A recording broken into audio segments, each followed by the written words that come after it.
지난 수요일 김영국 장로님 장례를 마치고 수원 연화장에서 교회로 오는 길이었습니다. 창문 밖을 보고 있는데 어느 교회에서 현수막을 걸어 놓은 것을 보았습니다. 그 현수막에는 이렇게 쓰여져 있었습니다. 당신 그대로 충분합니다. 당신 그대로 충분합니다. 그 문구를 보는 순간 제 뇌리 속에는 두 가지 생각이 스쳤습니다. 아름다운 인생 그리고 원만한 관계를 맺으면서 살아가기 위해서는 아주 두 가지 중요한 요소가 있겠다라는 생각을 했고, 그 두 가지 요소라고 하는 것은 당신 그대로 충분합니다 라고 했던 말처럼 용납의 미덕이 우리의 인생에 정말로 필요하겠다라는 생각을 해보았고, 또 하나는 당신 그대로 충분합니다라고 하는 이 말 속에 담겨 있지 않은 또 다른 우리의 인생의 필수 요소가 있다라는 생각이 들었습니다. 자칫 잘못하면 이 말이 우리에게 유혹거리가 되어질 수도 있는데, 그것은 변화를 통한 성장에 대한 갈망이다 라고 하는, 그래서 오늘 말씀은 제가 장례를 마치고 돌아오면서 들었던 마음, 생각, 그것을 설교로 풀어보았습니다. 첫 번째는 우리의 인생에 정말로 필요한 것이 있는데 그것은 용납의 미덕이다라고 하는 거죠. 거기에 현수막에 걸려있는 문구 그대로 당신 그대로 충분합니다. 자신과 상대방을 대할 때에 있는 그대로 인정하고 받아주는 것, 용납이라고 하는 것은 사전적으로 그렇게 표현을 합니다. 너그러운 마음으로 남의 말이나 행동, 어떤 상황을 받아들이는 것이다, 이렇게 사전적으로 표현을 합니다. 그런데 이것이 우리가 삶을 살아가는데 절대적으로 필요한 가치이다. 만약에 용납이 없다고 한다면 우리의 삶은 살아갈 수가 없을 것이다, 이런 생각이 들었습니다.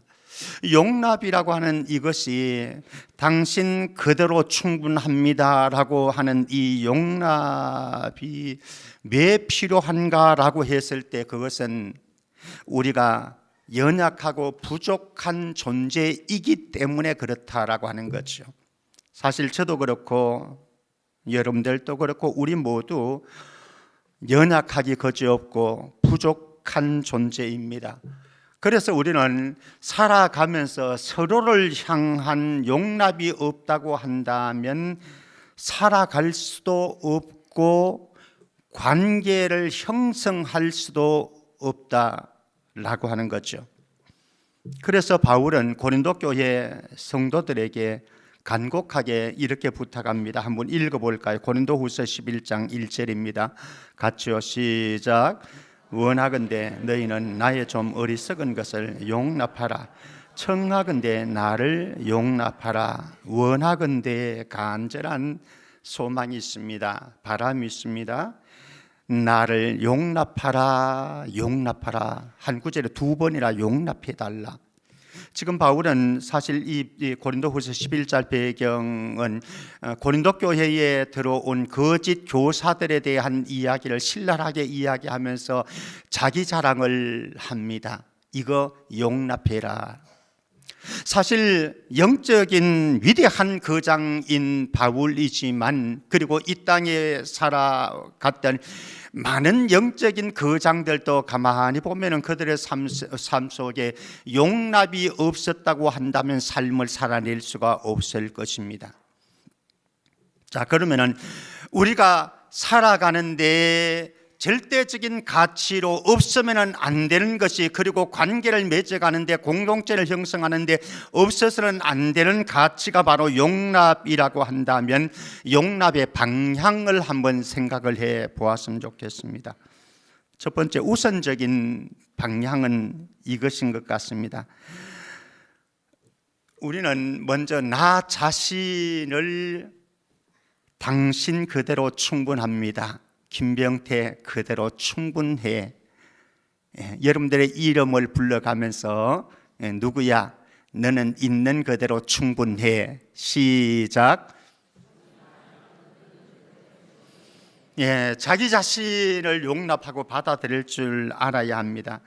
만약에 저와 여러분들이 자기 자신을 용납하지 못한다고 한다면요, 나의 못난 모습, 그리고 단점, 부족함, 더더구나 우리가 삶을 살아가는 동안 실수도 하게 되어지고요, 잘못도 하게 되어지고, 그래서 허물도 가지게 되어지는데, 이것들이 내 스스로가 용납을 못 해준다고 한다면 우리는 당당하게 살아갈 수가 없습니다. 그리고 우리는 죄책감에 시달리면서 살아갈 수밖에 없습니다.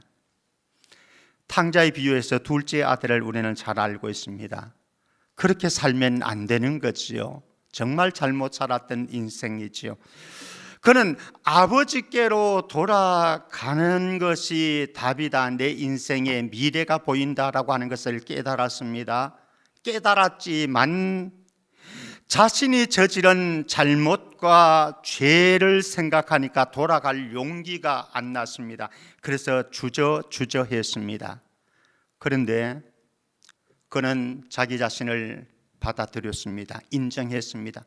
내가 이런 허물을 가졌고 내가 이렇게 부족한 존재이고 아버지에게 정말 못난 짓을 했다라고 하는 것을 인정하면서 아버지에게 가서 용서를 구하고 나를 아들이 아닌 종의 하나라도 나를 받아달라고 부탁해야 되겠다라고 해서 벌떡 일어났습니다. 그리고 아버지께로 갔습니다. 그런데 놀라운 것은 아버지는 내가 전혀 예상치 못했던 풍성한 삶을 아들을 위해서 다 준비해 두고 있었어요. 아들은 정말로 몰랐지요. 만약에 그것을 알았다고 한다면 벌써 갔을 겁니다. 그런데 자기 자신을 용납할 수가 없었고, 그리고 부끄러워서, 그리고 죄책감에 그는 아버지에게 갈 용기가 없었습니다만 용기를 내었더니 아버지는 그렇게 다 준비해 놓고 있었습니다. 비록 부끄러운 연약함을 가지고 허물들을 가지고 있지만 자기 자신을 연약함을 인정하고, 그리고 내가 부족함을 받아들이고, 그렇게 할 때에, 나를 용납할 때에 나를 짓누르고 있는 중압감이 있잖아요. 내가 잘못 살았던 인생 때문에, 내가 잘못했던 그 실수 때문에, 그리고 내가 잘못했던 허물 때문에 내가 짓눌리는 중압감, 마음의 영혼의 중압감이 있었는데, 거기에서 탈출할 수 있는 방법은, 아니 더 성장하고 발전할 수 있는 방법은 내 연약함을, 허물을 인정하고 그대로 용납해 주는 것이다. 이것이 복음입니다. 우리가 죄인 되었을 때에, 우리가 원수 되었을 때에, 우리가 불경건했을 때도 하나님의 용납하시는 사랑은 멈추지 않았거든요. 그렇잖아요. 언제든지 돌아가면 팔을 벌리고 우리를 맞아주시는 그 하나님의 사랑, 그 하나님의 자비하심, 하나님의 너그러운 용납하심이 있기 때문에 우리는 그분 앞으로 나아갔고 그분과 친밀한 교제 속으로 들어갈 수가 있었고, 그리고 그분의 사랑의 날갯깃 아래 거했더니 거기에 안전함이 있었고 쉼이 있었고 풍성한 삶이 우리에게 다가왔더라. 이것이 우리의 인생의 복음 아니겠습니까? 나 자신 부족한 있습니다. 허물 있습니다. 있는 그대로 받아주시기를, 용납하시기를 주의 이름으로 축복합니다. 근데 용납의 방향, 더 큰 용납, 더 아름다운 용납이 있습니다. 무엇인가? 나 자신도 용납해야 되지만요, 나 자신의 용납보다 더 고귀한 고결한 그런 용납이 있는데 타인을 용납하는 것이다 라고 하는 거죠.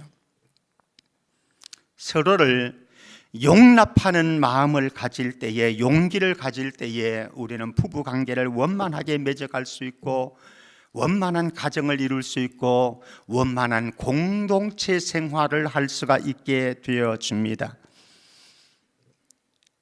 에베소서 4장 1절에서 3절 말씀 한번 보십시다. 에베소서 4장 1절에서 3절 같이 한번 읽어볼까요? 시작. 그러므로 주 안에서 갇힌 내가 너희를 권하노니 너희가 부르심을 받은 일에 합당하게 행하여 모든 겸손과 온유로 하고 오래 참음으로 사랑 가운데서 서로 용납하고 평안에 매는 줄로 성령이 하나 되게 하신 것을 힘써 지키라. 여기 보면 아주 중요한 세 가지 사실이 있습니다. 첫 번째는 1절에 보면 그러므로 주 안에서 갇힌 내가 너희를 권하노니 너희가 부르심을 받은 일에 합당하게 행하라. 내가 어떤 존재인지를 우리는 알아야 합니다. 그리스도 안에서 새로운 피조물로 거듭난 존재입니다. 그리고 우리는 하나님의 사랑을 받는 존재입니다. 그리고 하나님의 부르심을 받아서 하나님의 자녀의 신분을 가진 자들입니다. 그러므로 너희들의 신분에 합당한 삶을, 너희들의 존재에 합당한 삶을 살아라 라고 말씀하면서 2절에 모든 겸손과 온유로 하고 오래 참음으로 사랑 가운데서 서로 용납하라. 하나님의 자녀의, 하나님의 부르심에 합당한 성품이 있다라고 말씀합니다. 하나님의 자녀의 새로운 피조물이 된 거듭난 저희들에게 합당한 성품이 있는데 그 성품들 가운데 하나가 서로 용납해라. 서로 용납해야 부부간에 살아갈 수 있습니다. 서로 용납해야 부모와 자녀가 살아갈 수 있습니다. 서로 용납할 수 있어야 이웃과의 관계를 맺어갈 수 있습니다. 우리 성천 공동체가 서로 용납함이 있어야 공동체가 건강한 공동체가 되어질 수 있습니다. 그런데 우리가 삶을 살아가다 보면은요, 공동체 안에서 불만의 요소가, 우리가 관계를 맺어가는데 불만의 요소가 나올 수 있습니다. 우리 성경 한번 읽어보십시다. 골로새서 3장 오늘 본문 말씀인데요, 12절에서 14절까지 한번 보십시다. 12절 같이 읽습니다. 시작.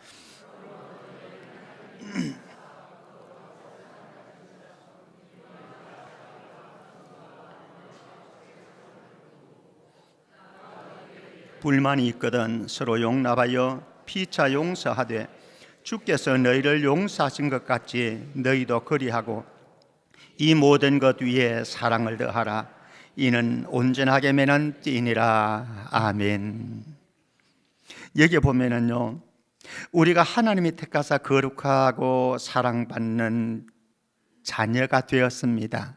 그렇죠? 우리는 신분이 달라요. 존재가 달라요. 그렇기 때문에 그런 신분의 존재에 따른 합당한 삶이 있는데 그 삶을 성품으로 소개를 합니다. 긍휼과 자비와 겸손과 오래 참, 온유와 오래 참음으로 옷 입고 누가 누구에게 불만이 있거든 서로 용납하라, 이렇게 말씀합니다. 저와 여러분들이 새로운 피조물이 되어서 하나님의 부르심을 받고 하나님의 자녀로 살아가는 삶을 삽니다마는 제가 연약하고 여러분들도 부족하잖아요.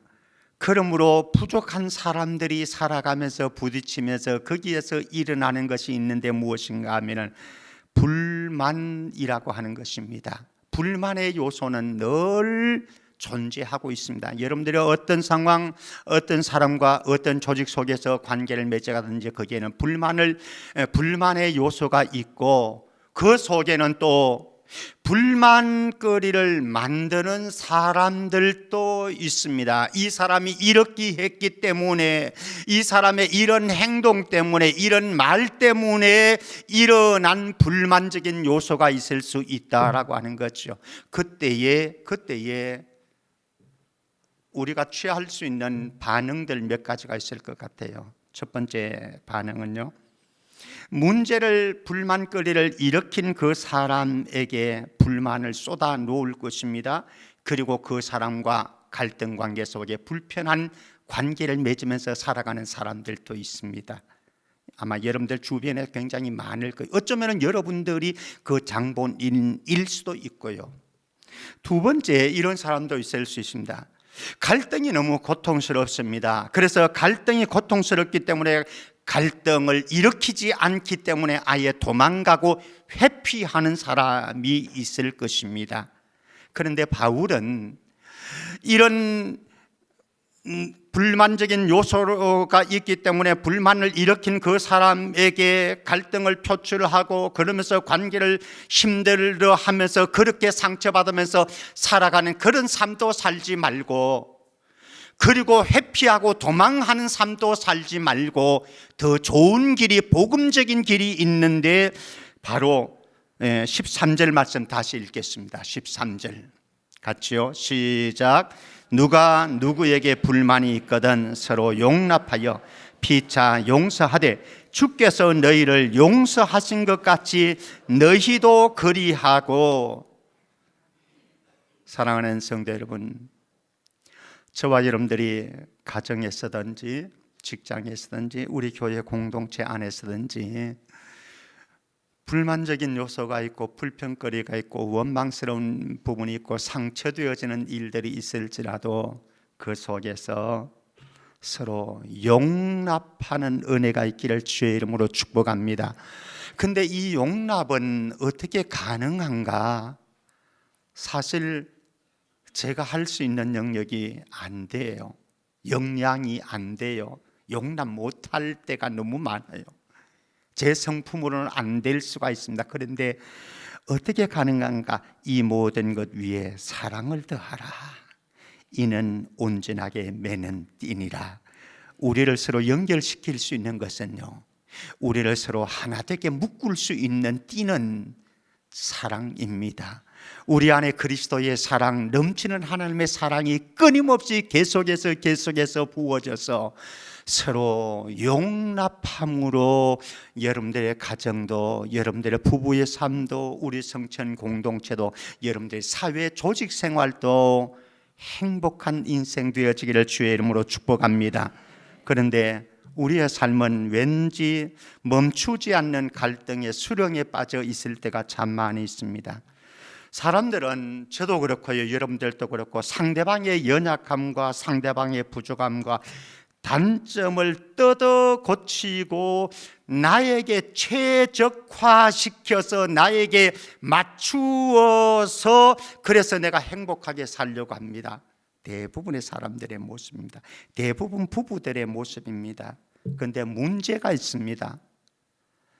내가 저 사람을 뜯어 고쳐가지고 나에게 맞는 사람으로 최적화시켜서 그렇게 살아갔으면 참 좋겠는데, 저 사람도 자기 자신을 안 고치려고 해요. 나도 나 자신을 보고 나 자신을 돌아보아서 나 자신의 연약함을 보고 나 자신을 고쳐서 저 사람에게 맞추어서 그래서 행복하게 살겠다 아니하려고 하듯이, 그래서 저 사람을 뜯어 고쳐가지고 나에게 최적화시켜서 그렇게 내가 행복하게 살아야 되겠다라고 생각하고 저 사람에게 이것저것 요구하듯이 저 사람도 동일한 심령이라, 동일한 욕구가, 동일한 마음이 우리에게 있는 거예요. 그래서 사람들은 갈등의 수렁에서 헤어나지를 못합니다. 사랑하는 성도 여러분, 다시 한번 점검하십시다.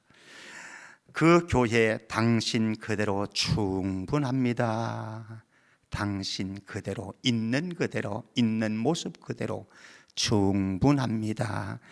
용납함으로 갈등의 끈을 끊어버리고 갈등의 발걸음을 멈출 수 있기를 주의 이름으로 축복합니다. 그런데 그 글귀를 보면서 당신 그대로 충분합니다 라고 하는 글귀를 보면서 또 하나 제 마음에 순간적으로 밀려왔던 생각이 하나 있었습니다. 당신 그대로 충분합니다 라고 하는 이것이 우리의 인생의, 내 영적인 여정의, 내 인생의 유혹거리가 될 수 있겠다라는 생각입니다. 당신 그대로 충분합니다라고 하는 이 말이요, 결코 저와 여러분들이 변화와 성장을 멈추어도 좋다라고 하는 이야기가 아닙니다. 그리고 고쳐야 할 단점을 그대로 갖고 있어도 괜찮다라고 하는 그런 허용도 아닙니다. 그리고 우리가 불경건하고 죄의 수렁에 빠져 있는데 거기에 머물러도 괜찮아 좋아 라고 하는 격려도 아닙니다. 내가 가진 연약함, 내가 가진 부족함, 단점, 결점, 그리고 좋지 않은 습관들 있을 수 있습니다. 아니, 우리 모두가 가지고 있습니다. 그런데 주님이 원하는 것은 무엇인가 하면은 거기에 머물러 있지 아니하고 그런 나를 용납하지만, 그러나 말씀 앞에 말씀의 거울을 가지고 우리는 나 자신을 수정하고 보완하고 발전해서 변화해서 예수 그리스도의 성품을 닮은, 예수 그리스도의 모습을 닮은 거기에까지 성장해라 요청하고 있습니다. 문제가 있을 때에 조건화되어진 내 주변에 환경이 있고 사람들이 있습니다. 그러면 우리가 문제 때문에, 그 사람의 불만족한 부분 때문에 우리는 탓하고 원망하는 것이 너무 익숙해져 있고요, 우리에게는 너무 쉽습니다. 누구 때문에, 당신 때문에, 너 때문에 내 인생이 이렇게 되어졌다. 그런데 우리가 참 어려운 게 있어요. 무엇인가 하면은 나 자신을 발견하는 게 너무너무 어려워요. 그리고 나 자신을 고치는 것이, 변화시키는 것이 너무너무 어려워요. 그런데 성도는요, 변화와 성장을 멈추면 안 되는 거예요. 베드로후서 3장 18절을 이렇게 말씀합니다. 그럼 우리 같이 한번 읽습니다. 시작.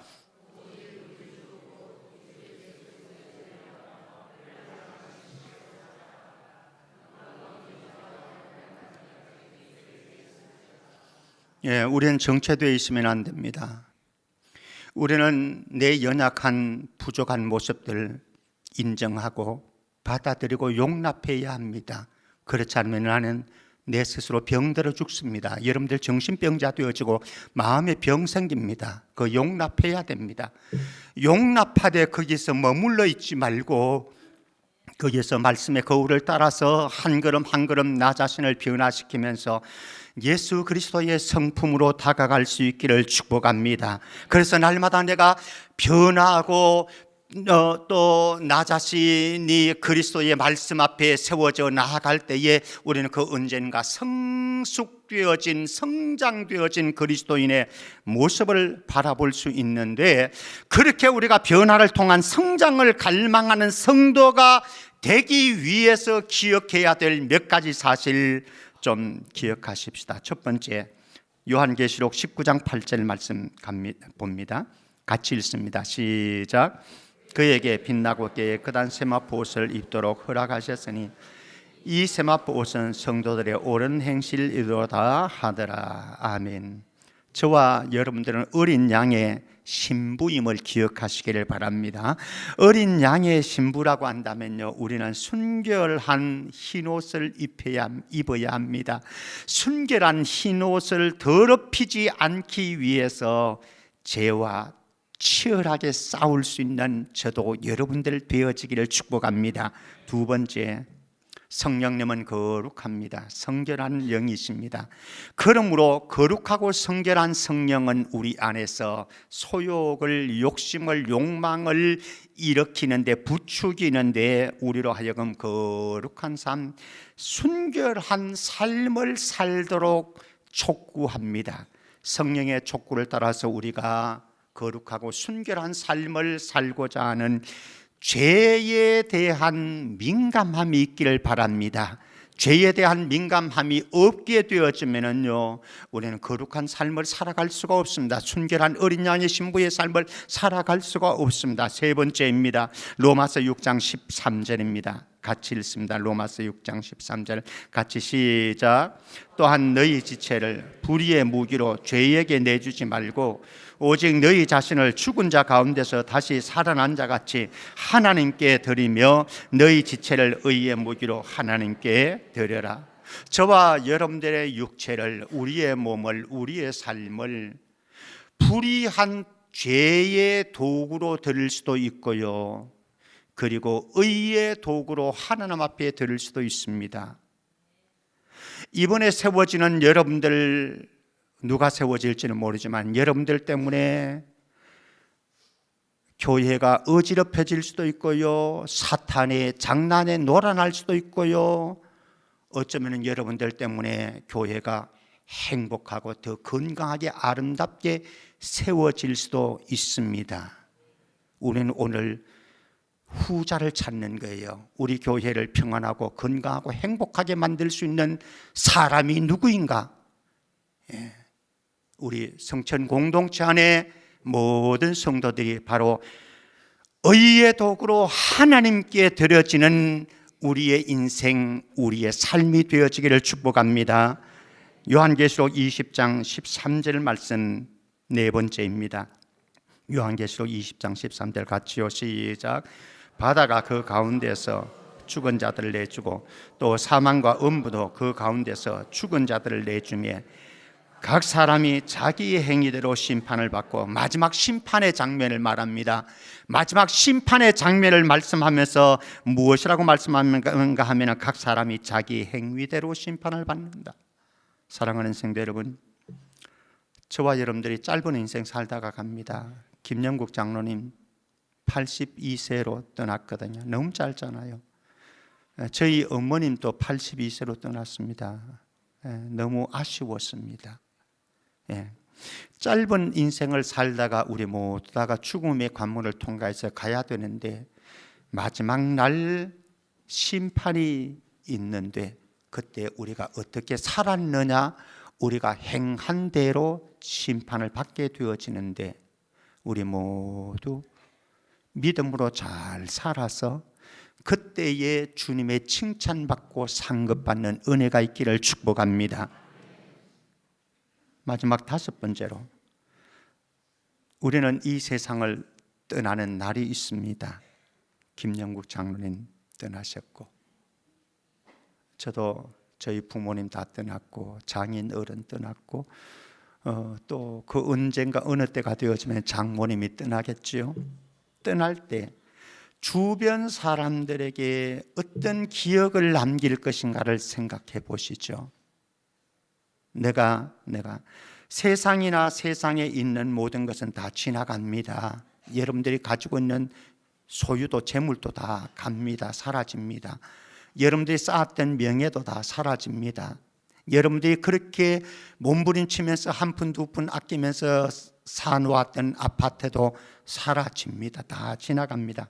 그러나 내가 살았던 삶의 흔적은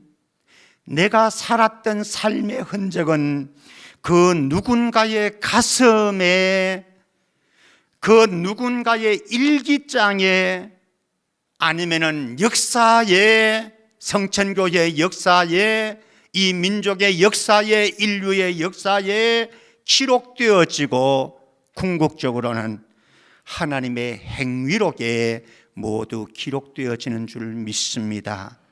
무엇을 남기고 떠날 것인가?